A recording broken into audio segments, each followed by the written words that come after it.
Hola, en este capítulo veremos la importancia del mol en las reacciones químicas.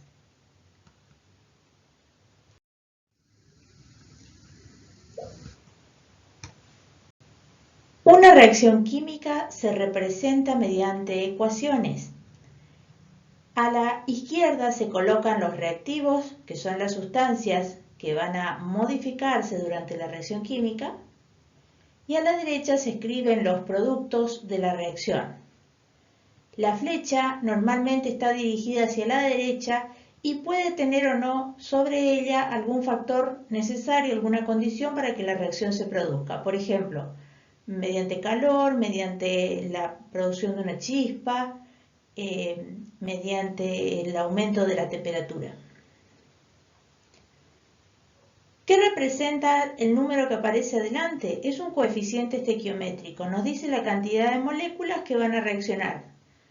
Aquí podemos ver que van a reaccionar dos moléculas de agua y a la derecha se van a formar dos moléculas de hidrógeno y una molécula de oxígeno. Ahora, ¿qué es una molécula? Es la mínima porción de una sustancia. Está formada siempre por átomos. La molécula de agua tiene dos átomos de hidrógeno y un átomo de oxígeno. Observamos aquí los dos átomos de hidrógeno, el famoso H2O. Los coeficientes estequiométricos siempre son números enteros y pequeños. No se escribe uno. En este caso, en la molécula de oxígeno hay una sola. No se coloca, cuando hay una sola no se coloca. Puede ser 2, 3, etc. hasta un máximo de 12. Pero son raros los casos. Normalmente son números pequeños. Las reacciones químicas también, una manera de cuantificarlas mejor es contar la cantidad de moles. Ahora, ¿qué es un mol? Un mol es la cantidad de materia que tiene 602.000 trillones de partículas. Eso normalmente se escribe como número de Avogadro y empleando notación científica de matemática se escribe como 6,02 por 10 elevado a la 23. Es muy similar al concepto de docena o el concepto de centena, en la cual si se habla, por ejemplo, de una docena de empanadas, la docena de empanadas debe traer 12 unidades. Un centenar de pelotas debe traer 100 pelotas. En este caso, los coeficientes estequiométricos también podemos pensarlos como moles, es decir, 2 moles de agua van a producir 2 moles de hidrógeno gaseoso y 1 mol de oxígeno. Ahora, ¿por qué se emplean moles en la realidad y no moléculas? La diferencia fundamental es que los moles se pueden pesar y las moléculas no, porque son muy pequeñas. Un mol de agua tiene 18 gramos y en un mol de agua, recordemos, hay 6,02 por 10 a la 23 moléculas de agua.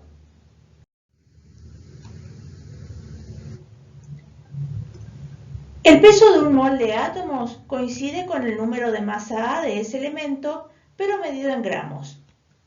Veamos la tabla periódica. Para el casillero del hidrógeno, el peso atómico promedio o número másico, que se simboliza con la letra A mayúscula, nos da aquí un promedio de 1. Esto significa que en 1 gramo de hidrógeno van a haber 1 mol de átomos de hidrógeno. ¿Cuántos eran? 6,02 por 10 a la 23 átomos de hidrógeno.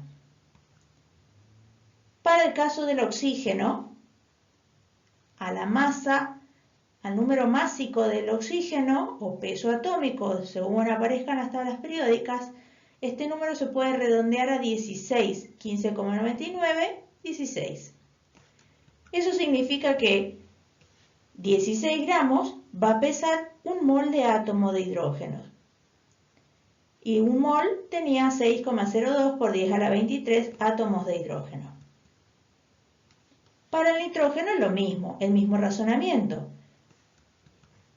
El peso atómico promedio es de 14 y por lo tanto si hablamos de un mol de átomos de nitrógeno pesarán 14 gramos. Ahora observemos el casillero del flúor, dice 18,99.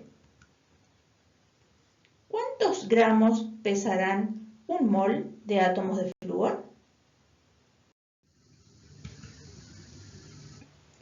El peso de un mol de moléculas es el resultado de sumar los números de masa de sus átomos, pero recordemos medidos en gramos. Por ejemplo, para un mol de moléculas de agua, que tenía 6,02 por 10 a la 23 moléculas de agua, para sacar el peso en gramos vamos a hacer la siguiente cuenta. 2 por la masa del hidrógeno. La masa del hidrógeno era 1. Más la masa del oxígeno, que es 16, eso da un total de 18. Si fuera peróxido de hidrógeno o agua oxigenada, tenemos en la fórmula 2 átomos de hidrógeno y 2 átomos de oxígeno por cada molécula. Es decir, que en un mol de moléculas vamos a tener un total de 2 por 1, 2 gramos correspondientes a hidrógeno y 2 por 16 gramos correspondiente a oxígeno, lo que da un total de 34 gramos. Actividad ahora. ¿Cuántos gramos tendrán un mol de moléculas de oxígeno? Fijémonos, aquí el oxígeno pesaba 16, por 2 son 32, y si hablamos de un mol serían 32 gramos. El mismo razonamiento para un mol de moléculas de nitrógeno 2, un mol de moléculas de flúor 2, un mol de moléculas de amoníaco. Cada molécula está formada por un átomo de nitrógeno y 3 átomos de hidrógeno. 2 moles ahora de dióxido de carbono y medio mol de agua. Sin hacer trampa, hace la cuenta y verifica estos resultados.